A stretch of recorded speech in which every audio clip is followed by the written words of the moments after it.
Right, here we go. And that's why you buy an Alpina. This time on Meet Your Heroes, brought to you in association with Haggerty UK. We're looking at a car brand that started life as a typewriter. It's one of the coolest hand-finished tuner cars there is, and easily one of the most practical autobahn eaters you can buy. Good morning, sir. Hello, Johnny. Right, we're not going far today, are we? We're not. Probably like 5 minutes away from your house. Brilliant. Best kind of day. So today, I know, we're going to Sytner today, aren't we? We are. And more importantly, the home of Alpina GB. So we're not going to drive a BMW, we're going to be driving an Alpina.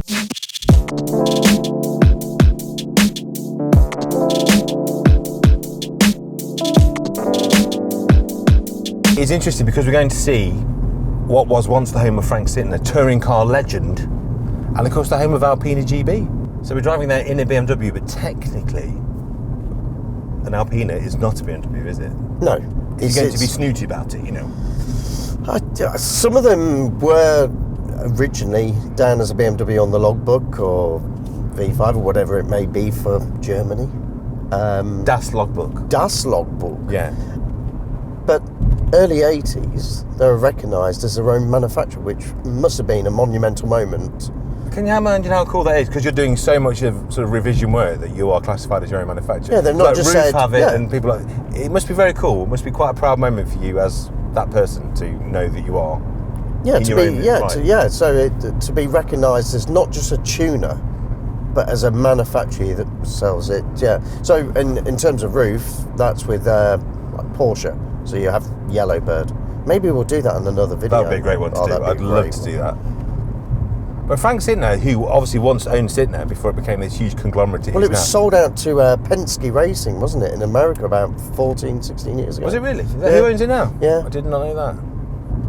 But what a thing, what a place. It's a proper gym palace, this, isn't it? So everything's there. You've got all the sports models, you've got the Alpinas, you've got the Minis next door, obviously, as well. It's a big old setup, isn't it? Yeah, well, they've got... Sytner Group has over 100 sites now. They've got Lamborghini, Bugatti, Ferrari, Bentley, you name it, they've got it. Have you ever owned an Alpina? No. Driven quite a few. Friends have had them. Yeah, I've been lucky enough to buy and sell a couple. So. I've never owned one, but they've always been one of those badges that's always genuinely excited me, and I've always seen the value in the cachet of having an Alpina badge. The first Alpina I sold, I was about 19, and I had a Orient Blue B10. I think it was Orient Blue. Please don't kill me, Alpina registry, if I've got that wrong. But yeah, it was based on the E39. Yeah. So cracking car. Sold it to I even remember what part exchange I took in against him, which was a 2.5 V6 manual cloth interior Jaguar X-Type in green with hearing aid beige cloth. Really? Took me forever to sell it. Because it's an interesting colour combination. Yeah. But conversely though, even though you can order interesting individual combinations in Alpina, I can't imagine an Alpina is a hard car to sell. I've only ever taken one in part exchange and it flew out the door. And what would you call what's the collective term for a number of Alpinas, would you say? Alpini? No, I think it's Alpinuses. That'll be the two lads driving it today. That's us. That's us.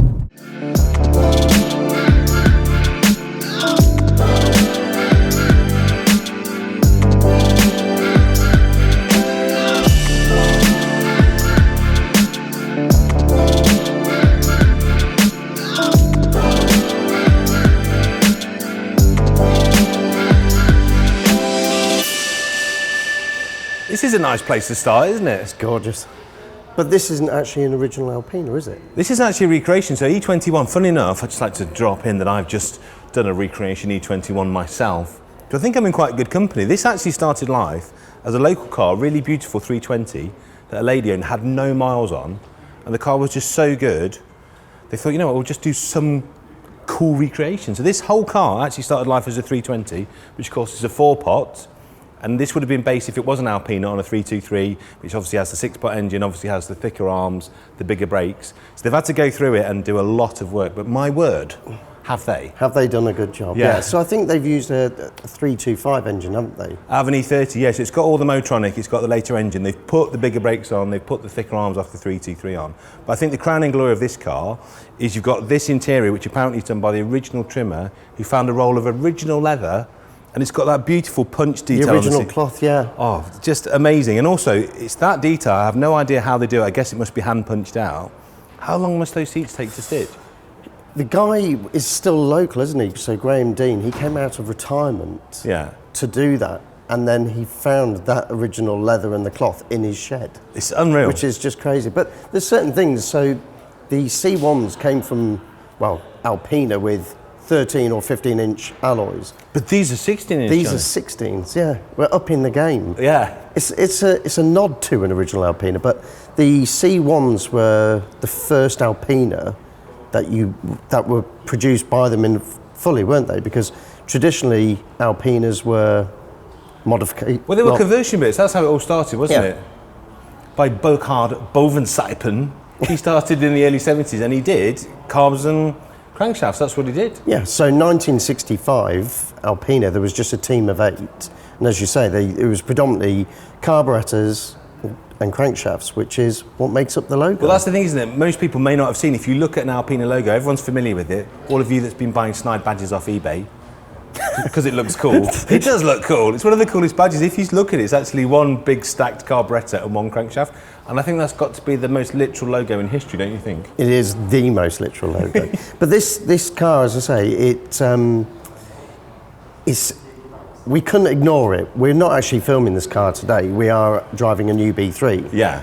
But this is where it started. This was the first car you could go into a BMW dealer like this, lay your money down and buy a car that was based on a standard model loosely, but in every possible way was more exciting to drive, more exciting to look at. And what I love about Alpina to this day is they kind of fixed the formula, didn't they? Cool multi-spoke wheels, improved suspension, uprated drivetrain, subtle or leery graphics package depending on your point of view, and always that cool front spoiler. Every Alpina has that package of stuff. It's got to have that.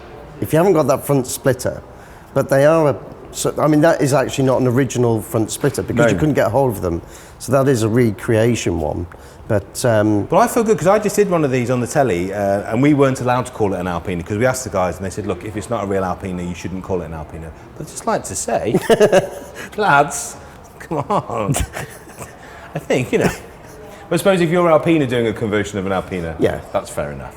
But I mean, also this car, it doesn't have the traditional 4-speed box. It's 5-speed box. It's got Momo steering wheel. Yeah. But it's just a cool thing, and because it is a recreation, if you like, but it was like an OEM plus Alpina recreation. Yeah. So Graham, the chap who did the interior, he did the central hump in the rear, like in an E30 as well. So it's just a really cool thing.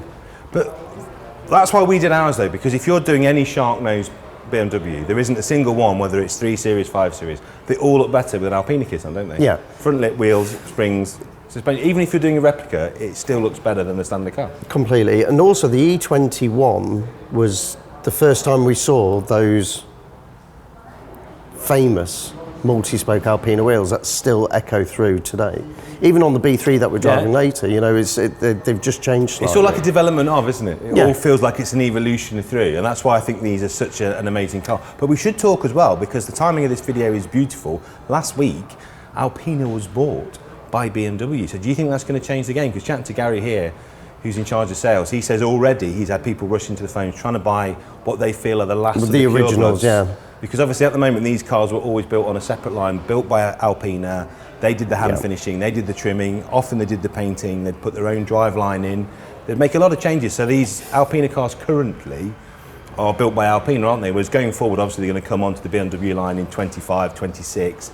And what do you think? I mean, I just think a little bit of the magic, it's just never going to be quite the same, I think now's the time to buy one, whether it's an E39 based B10 or I'd get hold of one. I really hope they keep it low numbers, but I have a feeling it's going to be possibly a bit of a badge exercise in terms of marketing to sell more cars. Well, also Gary made a very good point this morning. He said, going forward in an electrified future, what Alpina always brought to the party was an incredible drivetrain, Yeah. and very clever engineering. And they always engineered the car for the Autobahn, didn't they? So bigger engine, bigger brakes, better suspension, and the ability just to do 150 mile an hour non-stop all day long. It's fairly useless in this country, but it was always built to do that. Now Maybe in not. an electrified car or a hybrid Yeah. car, the engine and gearbox become less relevant, don't they? So I guess what Alpina brought to the party doesn't mean as much going forward, does it? No, and I think that, so when you drive an Alpina, it doesn't matter if it's this, like an E21 up to, as I say, a B10 or a 46 base B3. In the comparable BMW car, there is such a difference driving them back to back. Yeah.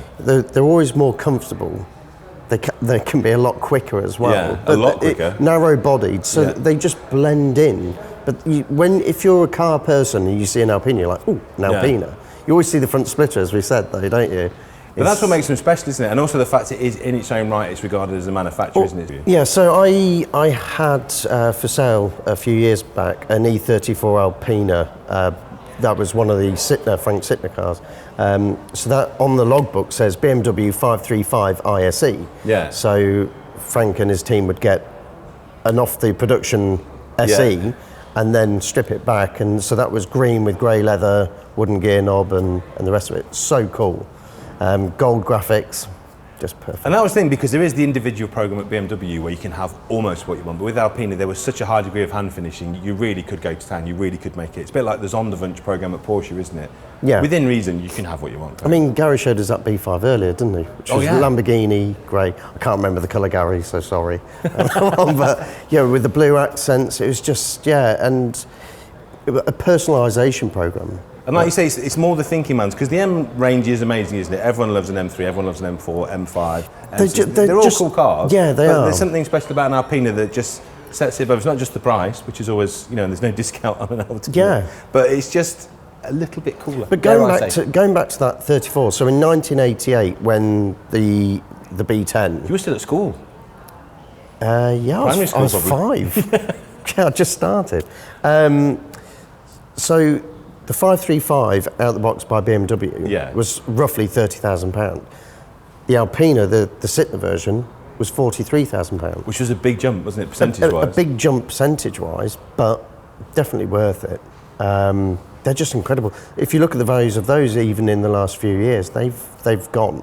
And with the news that we're talking about with BMW buying out Alpina last week, they're on set to go. Isn't it interesting? It all started with basically a carb conversion, an unrated carb for the 1500, which made it the same performance as the 1800. Yeah. And BMW thought it was so good that 2 years after he launched it, BMW would warranty a car with that carb fitted. They thought it was that good. You thought they would be angry because some independent had got one of their cars, taken off the single carb, done the twin Webers, but done such a good job, it gave it the performance of the BMW 1800. You'd think they'd be mad, but they were like, no, that's pretty cool. I love that. I love stories where manufacturers almost support change. I mean, it's the same story with people like AMG, isn't it? Where they've had an aftermarket upstart and thought, actually, you're so good at what you do, we're going to bring you in-house. And of course, it happened here, didn't it? That it became a buyable, purchasable option, effectively, that you can buy in a dealer. And now it's gone full circle, and now it's going to be built on the line as part of the manufacturer's Kind of makes me sad. I am a little bit sad, because I love the idea of, I've never quite made it successful enough to come into a BMW showroom and order my hand-built, individually bespoke Alpina. Never quite got there, but I just love the idea that you always could. But we are standing in front of, aren't we, the milestones, the Alpina milestones. And if you look at 1970, they won everything, basically. If you were in Germany competing in a motor car in 1970 and you weren't in an Alpina, you weren't going to win. And then from the late 60s to the late 70s, basically, they just cleaned up. They just did so much good work in motorsport. And again, that's the backbone of the brand, isn't it? Yeah. And that ran all the way through to kind of 88, where two things. One, obviously, there were various restrictions, but in the 80s, because BMW bought them in-house, it then got a little bit confusing. Because do you want the M division to be winning the races, or do you want Alpina to be winning the races? That's the thing. So the E30, so we've got Frank's old BTCC car behind us. So they were running the first homologated BMW, weren't they? But they were running a 4-pot, 2.3 litre 4-pot 16 valve, whereas Alpina put in the 6-pot, the 2.7s, didn't they? So, and I always think Alpina did it better. I always think the Alpina engineering solution, to me anyway, was always a little bit clever, a little bit more sophisticated, and a bit more over-engineered than whatever M did. Well, certainly in road cars anyway. They just took whatever BMW did and said, okay, we're going to take your bigger engine that you already make and put it in your own car. Which again is like the AMG way, wasn't it? AMG always took something from up the line and brought it down to a smaller car. But it worked. It does work, and it's just much cooler. So we should go and have a look at the car we're actually here to see, shouldn't we? Should we swap them over? I think we should, yeah. We're going to bring it in. Do you want to drive it in? Yeah. Johnny, it's fair to say the apple didn't fall far from the tree, did it? No, not at all. Similar cues, stripes, splitter, wheels. And doesn't it look good?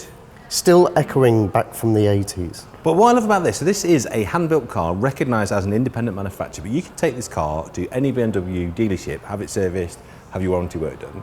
So it's not often you can get that together, is it? So it's all the nice things about having an individual car, and we'll talk about the performance in a minute because it's better, it's quicker, it's torquier, it's faster, it's nicer to drive, delivers its punch much lower down. But in all other intents and purposes, you're driving a 3 Series Touring and all the wonderful practical things that means. Great car, isn't it? It's gorgeous. I love it. There's so many little bits about the Alpina as well. Just the thought process, which you think, why didn't BMW think of it? Like that little lip spoiler on the front to deflect the noise from the sunroof, so you can fly down the autobahn, sunroof right open or pan roof, and you don't get the wind noise. There's a lot more thought gone into an Alpina than over a standard BMW. It's the details as well, isn't it? And the fact that this icon still works, this whole kind of graphics package still works. It's still it never gets boring, does it? It doesn't. And the 20-inch wheels, but I just wish that these wheels still had the hidden valves, because do you remember the old Anteras, the 109s, and back in the day, in the 90s? No. You don't? Anteras? Anteras used to do this cool wheel called a 109, and it used to have basically, so a one hollow spoke with a valve inside where the centre cap goes. Oh, okay. And that's what Alpina used to do, that you could basically, so the wheel looks much smoother, there's no valve. It's probably down to run flat tyres and things like that though, I would imagine. It's also a real pain in the bum if you're trying to just do your tyre pressures every week. You've got to take the centre cap off. It is much easier. You can understand why they've done it this way. But one of the things I would say about Alpinas is, I know they're an expensive car, but a lot of great value. Great value. Because they depreciate so much more slowly than the standard showroom car, don't they? But also, if you look at Alpinas, a lot of them have done some mega miles. Well, let's talk about the sort of people that buy this car. So you can come into the showroom and for a little bit less than this, you can order an M product. First of all, the way this is engineered is completely different. So it starts with the M3, M4 engine, doesn't it, from the latest generation car? So they start with the S58 engine, which is in the M3, M4, the new ones, the 2022 model range. They produce 650 newton meters of torque. Yeah. Slightly this is 700, isn't it? This is 700, but they use two smaller turbos to eradicate lag and to increase torque. Performance figures are pretty sprightly. So this is 0 to 62, 0 to 100 kilometers, 3.9 seconds. And of course, because it's configured for Autobahn use, because these aren't limited either, are they? No. They don't limit these to 155 miles. BMWs limited, 155 Alpina, rule book. Don't need it. 188. They're just rogue renegades, aren't they? Yeah. 0 to 125 in 13.9 seconds. It's quick. It is quick, but they're so far beyond a normal. But Gary was saying, so the standard tyre pressures on these cars earlier sits much higher than the standard M product because they are basically at high-speed motorway pressures. That's what the book tells you to do, because the car is engineered to drive and the customer profile is expected to drive all day, flat out on the unrestricted parts of the Autobahn. Now, you can do it in this country, but you'll go to prison. Just don't get caught. Yeah, that's true. That's the other thing. So yeah, if you do drive this car at its German intended speed, just be prepared for a lengthy sentence, I'd say. But it will do it in the UK, just not legally, which is a shame. You know how everyone's always harked after an M3 Touring? Yeah. Alpina have basically been building them for years. They have. Obviously with the diesel variant, but I mean, this is petrol. It is true. And BMW are bringing out an M3 Touring finally. But also Alpina were doing turbocharged 5 Series before the M5 was turbocharged. Remember when the M5 was just normally aspirated? The Alpina equivalent was always turbocharged, wasn't it? Yeah, so they're kind of ahead of what BMW has done itself. And I wonder, with this new bringing it in-house, are they going to see more Alpina philosophy on the BMW line, or is it just going to become, and I hope not, some kind of badging and styling and branding exercise that dilutes what makes these amazing? I really hope not, because it's like chalk and cheese, isn't it? The two side by side. But anyway, don't you think it's exciting that BMW has allowed this to be sold from the showroom floor next to its M products? Because hasn't that always been, up till this point, a brilliant choice as a consumer? If you want a car that's, dare I say, slightly more obvious, a little bit more look at me, you go for a wide arch M product, don't you? Yeah. and that's configured in a certain way and But I appeals to a mean, certain market. you go back to the 60s when it first started, they've accepted Alpina for over 50 years, like half a century. They've just gone, yep, it's perfectly fine. So the engineering is very special. I think the exterior is nicely understated. I think that's fair to say, but it's the interior, isn't it? That is always plush. And I love the fact there's so many options you can have in here. But again, it's a bit like the hallmarks they've always had. You've always had this little roundel in the seats. The leather's always been a bit special. They always do very funky stuff with the stitching, don't they? But although it's typically BMW in there, you can see the car it's based on. There is an X factor to an Alpina interior, isn't there, that you just don't get on the standard car? I mean, this particular car has got adorned in carbon in the centre console. Adorned in carbon. Have you been reading the brochure? No, I haven't. I'm just speaking from the heart. It's got, you always have the Alpina plaques, don't you? Yeah. You get the green and blue stitching on the steering wheels, the Alpina badge in the centre. It's just the little subtle changes. And it is, isn't it? Because that's basically the same wheel as the M Sport wheel, but because it's got those tiny differences on it, everything about this car feels more special. Well, you've got the tricolour on an M car, haven't you? And then it's just the green and blue. And I always think that's really weird, because obviously everyone that builds replicas of everything generally puts M stitching on, tricolour M badges. Very few people do the Alpina route, but I think it's much cooler and classy. If you are going to buy a Snide badge off eBay, buy an Alpina one. Yeah. If you're going to, tip your hat to one of the sports divisions of BMW, do it to this one. It's cooler. So if you've got, say, an E46 330 Ci, instead of putting an M3 badge on it, an M3 wheels, just go Alpina, go B3. Definitely. It's just cooler, because only car people know what that means. Yeah. Should we take it for a drive? We shall. Yeah. I'll let you go first. Thank you. Oh, it's very comfy. Isn't it beautiful? It's lovely. The first thing you notice is really, apart from the wonderful ride quality, is it just feels, in all the good ways, like a 3 Series Touring, doesn't it? It does. And we use them daily. Yeah. Steering wheel is noticeably chunkier. A lot chunkier. What, chunkier than an M wheel, even? Probably about on par with an M wheel. Sometimes I think they get them too big. So your driving impressions, Johnny, I'm obviously sitting here and I think it's very costly. The leather is unbelievable. What you can't get in the video is the smell of this car, even with us in it, is delightful, isn't it? Yes. Do you know, it's noticeably softer and more umptious, like you sink into it more than you do a typical BMW leather. Yeah, and also, doesn't this ride better than an M product? Yeah, bearing in mind, we are in Sport Plus. Did put it in Sport Individual. However, in normal BMWs, you'll have Eco, Comfort, Sport, and then Sport Plus. However, the Alpina has Comfort, and it has Comfort Plus, which makes it even more luxurious, even more wafty. Bloody hell, what was that? That was good, whatever it was. If you were going to do a pan-European dash, if you were going to drive a car to the Nürburgring for an amazing holiday, this is the car you take, don't you think?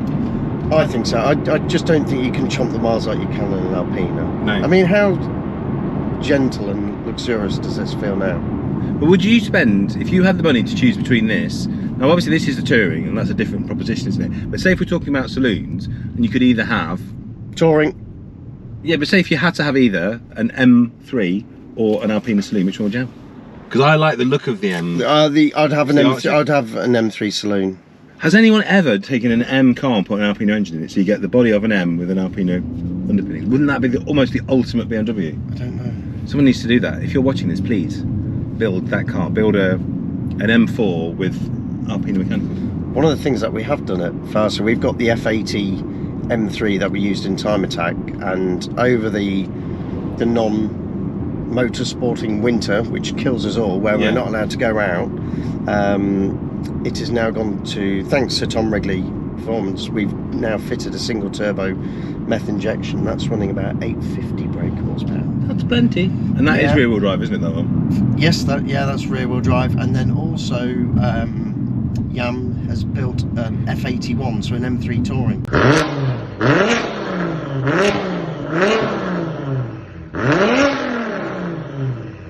With a single turbo, so that's the first single turbo M3 Touring in the world. What power? There's such a noticeable difference, and genuinely you can feel it in the seat. Yeah. Just so if you jump into the Touring again, back to back, you'll just feel the difference straight away in the leather. It's so much more luxurious. Soft. Do you know, I think the thing about the Alpinas, they do look a little bit expensive. If you just look at retail prices, an Alpina always looks expensive on the showroom floor, but the residual values of these things are absolutely crazy. They are. They hold their money so yeah. well. And it's a bit like if you're going to buy like a Lotus 7 style Roadster, you'd be mad to buy anything other than a Caterham. Because although a Caterham is so expensive and an Alpina is so expensive, if you look at the depreciation curve, so the true cost of any car is the money you lose when you own it, isn't it? That's the real cost of a car. Yeah. And this would actually be cheaper than any end product, wouldn't it? Because you'd lose so much less money. Do you know, the thing is noticeable as well with those two smaller turbos. So that was coming out of a 40 into a 60. What we're in, just in Drive 7, Comfort Plus. So just gentle acceleration. Just burbling along. It's lovely, isn't it? Plenty of torque. In a minute you're going to get on the ring road, you can go up to 70 miles an hour down here. So I think we should stick it in some kind of sporty number. Okay. And just give those turbos a little go. So would you have a diesel Alpina or a petrol Alpina? Petrol now. I'd always have petrol. It really annoyed me through the E90 era that it was all the D3s and stuff. Yeah. Just diesel and yeah, they were quick, but put a bloody petrol in it. I'm joking. That's why you'd never have a diesel. Oh, it gives a pop and a crackle as well, did you hear? On the overrun. That was for exactly 70. You just run out of road. You can see why these are made for the Autobahn, can't you? Because in the UK, you run out of road just instantly. This car, it's just too much car for this country, isn't it, basically? Yeah, I suppose. Unless you don't get caught. Unless you don't get caught. But obviously, on a test drive on YouTube, we will be doing the speed limit the whole day. What are they? The way this just picks up and delivers, it's such a nice change. I think the Auto's so nice. Even though these are proper metal shifters, would you necessarily be shifting that much manually? Because it's such a nice change on the Auto, isn't it? So I feel people want to see more of these kind of cars and then kind of just like dream back to the good old days. It's true, isn't it? That's why I bought, and I always go on about this, I bought 2 years ago a manual V8 Mustang with Recaro seats. Because I just think, yes, you did. We need to cover that because that is an awesome car. well, it's kind of, I think, of the affordable, you know, blue collar supercar heroes, I think the Mustang is kind of the last of the breed because there aren't that many V8 manuals you can buy anymore, new, certainly not in this country anyway. But yeah, Alpina, you know, this isn't a hybrid, this isn't diesel, this isn't electric. This is it's an old school an M3 super touring, yeah, with a kiss and the blessing of Alpina. I think so, and hand finish with beautiful interior. I think the most wonderful suspension I've driven on any BMW 3 Series. Yeah, and you're still in sport individual. I know. And if I went into comfort now, let's do that. Let's go into comfort. Press that button. There it is. I think. There it is. And all of a sudden... Yeah, but you're in comfort, not Comfort Plus. Just put it in Comfort Plus, Johnny. Go for it. Oh, yeah. Oh my word. It's just a limo now. Right, here we go. And that's why you buy an Alpina. That is some serious talk, isn't And it? we're in comfort. We're not even in the sports delivery. Would you swap your diesel for this? Stupid question. No. You just run out of road, there's the speed limit. You just hit the speed limit in seconds. So thank you so much for watching that. I hope you've enjoyed our little moment with the Alpina. I know I have. If you want to find out more about insuring a specialist or classic car, do give our friends at Haggerty UK a call. They're lovely people. If you want to dress as stylishly as Johnny, do hit up the merch section at BeFaster.com. Like, subscribe, hit the notification bell, and if there's anything you'd like to see us drive, please mention it in the comments. And we'll see you next time.